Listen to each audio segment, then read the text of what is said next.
এটা আমার জুয়েল পিঙ্ক বাগান বিলাস গাছটা, এটাকে আজ রিপোর্টিং করে দেবো।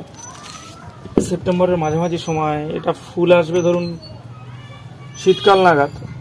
তো সেই সময় যে বেশি পরিমাণে ফুল পেতে এখনই গাছের গোড়ায় কিছু সার প্রয়োগ করব।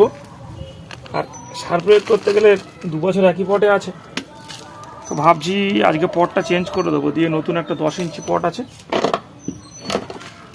এই পটটাতে আজকে বসিয়ে দেবো। তো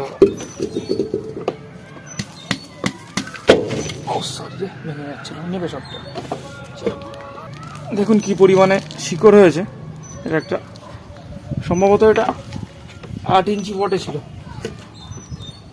তো শিকড়ের খুব বেশি ক্ষতি করব না আমি। নতুন যে মাটি তৈরি করছি তাতে কিছু পরিমাণে বায়ো ডিএপি আছে আর খোলের গুঁড়ো আছে,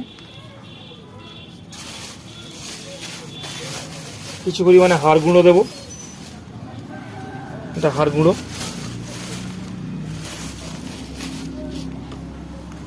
এছাড়া গোবর সার তো আছেই, শুকনো পুরনো গোবর সার। এছাড়া মাটিতে প্রায় 30% মতো বালি আছে, আগে তৈরি আমার মাটি। এর সঙ্গে কিছুটা দিয়ে দেবো তুষ, যেটা বলি আমরা।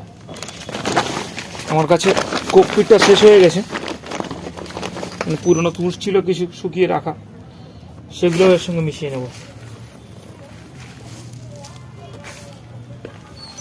এই সময় বাগান বিলাস রিপোর্টিংয়ের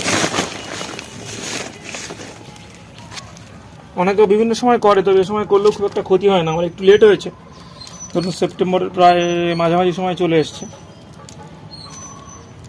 একটু আগে করলে ভালো হতো, যা হোক প্রচুর বৃষ্টির কারণে করা হয়নি, ওই জন্য এখন করে দিচ্ছি।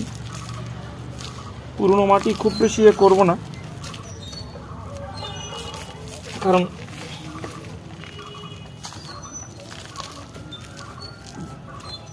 শিকড়েরও খুব একটা ক্ষতি না করে এইভাবেই বসিয়ে দেবো। আর যেহেতু বর্ষাকালের সময় বিভিন্ন ফাঙ্গাস আক্রমণের হাত থেকে বাঁচতে অল্প পরিমাণ সাপ ফাঙ্গিসাইড আমি এই মাটিতে মিশিয়ে নিচ্ছি।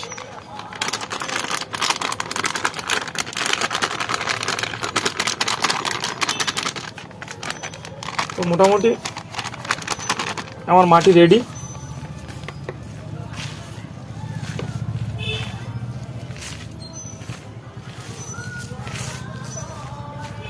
এই পটটাতে বসিয়ে দেবো। এর নিচে কিছুটা নুড়ি দিয়ে দিলাম ড্রেনেজ ঠিক থাকার জন্য। এইরকম দিয়ে সার মিশ্রিত মাটি দিয়ে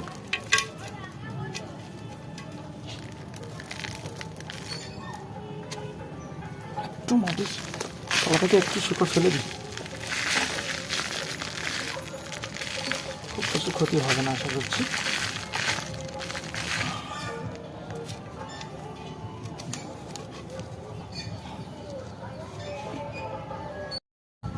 মোটামুটি এবারে আমার তৈরি মাটি দিয়ে ফিল আপ করে দেবো, চারিদিক দিয়ে সুন্দর করে।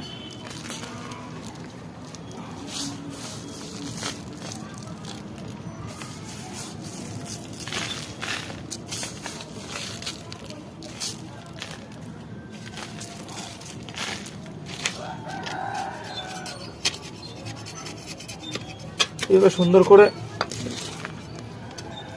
নিচটা ফিল আপ করে দিলে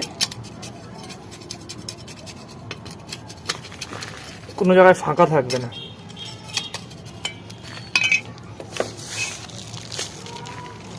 এটা একটা জেট প্ল্যানের ডাল পুঁতে রেখেছিলাম, হয়নি, যা হোক হবে না এটা।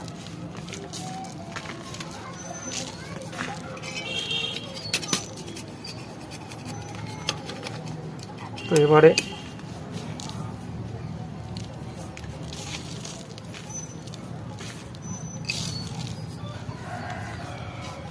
পুরো সম্পূর্ণ ভিজিয়ে ভর্তি করে জল দিয়ে দেবো।